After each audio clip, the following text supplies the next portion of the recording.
For over 4 decades, a cold-blooded serial killer believed he had evaded justice. But thanks to advancements in forensic science, his heinous crimes would eventually come back to haunt him. This is the story of a serial killer who almost got away with it until he killed a cop. After nearly half a century, justice was finally about to be served. In the summer of 1981, in Aurora, Colorado, police officer Deborah Sue Corr pulled over a vehicle driven by a man named Joe Michael Irvin. He was suspected of driving under the influence after swerving across lanes. As Officer Corr approached the driver's side window to address the motorist, she had no idea she was about to come face to face with a ruthless killer. A man who had taken at least 5 innocent lives already and was about to claim one final victim.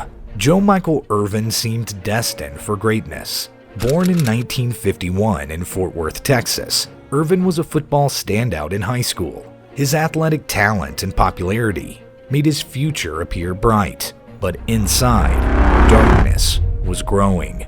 At just 17, Irvin approached a parked car where 2 young men sat one evening outside a bowling alley. For no reason at all, Irvin pulled out a gun and shot 21-year-old Rodney Bonham in the neck. Then he disappeared into the night. Rodney fought for his life in the hospital for 4 excruciating days, but his wound was too severe to survive. When the beloved young man died, his family and community were shattered. How could this random act of violence have happened? When Irvin heard about Rodney's death on the news, he called the grieving family. Chillingly, he said, "I'm sorry I shot him and that he's dead, but we all have to go sometime."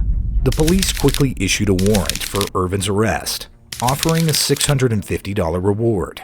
But Irvin fled to Colorado and changed his name to Joe Michael Irwin, evading capture. Over the next 7 years, signs of Irvin's emerging darkness grew more obvious.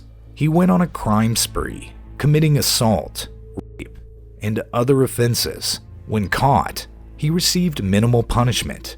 He was briefly institutionalized, but soon released back into society, where more innocent lives would be endangered.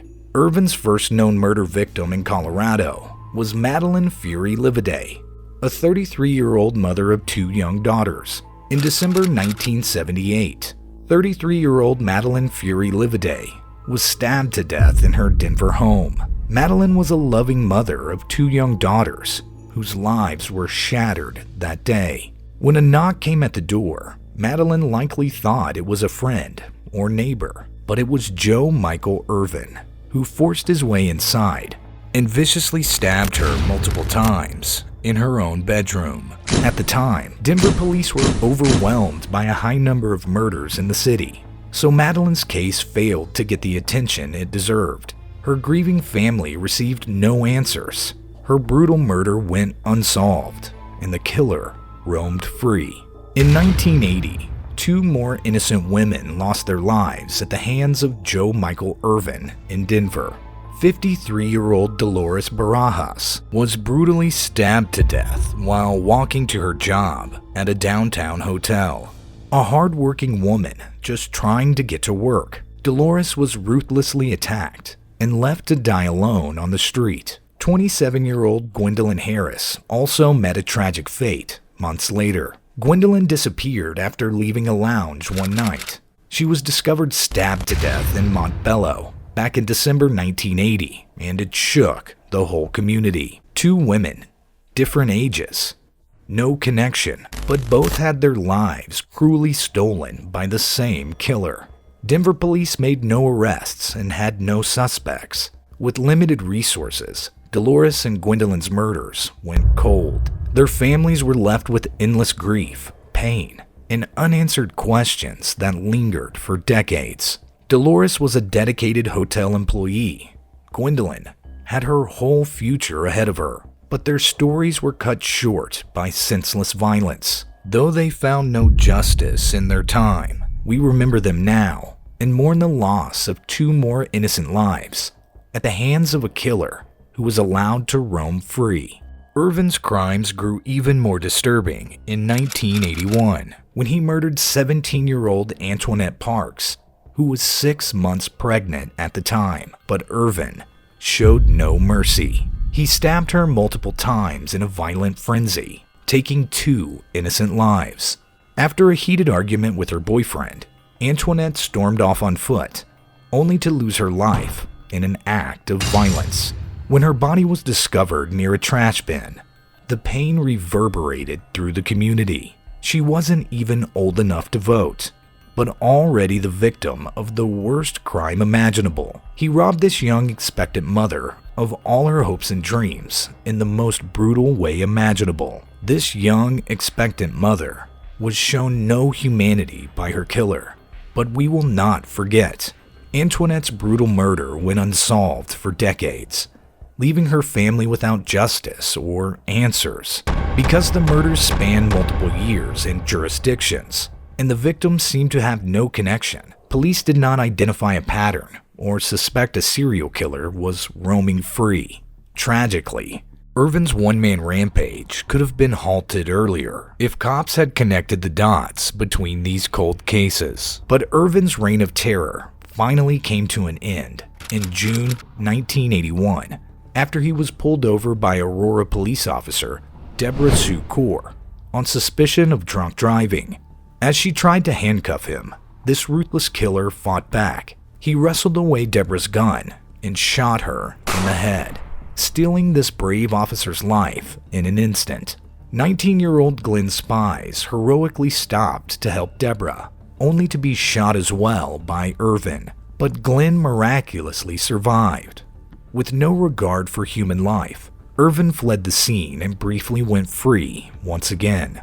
Deborah Sue Kaur was just doing her job that day, getting a dangerous drunken driver off the streets before he could harm innocent people. But instead, she encountered a violent murderer who took her life in the line of duty. She was awarded the Aurora Police Medal of Honor for her bravery.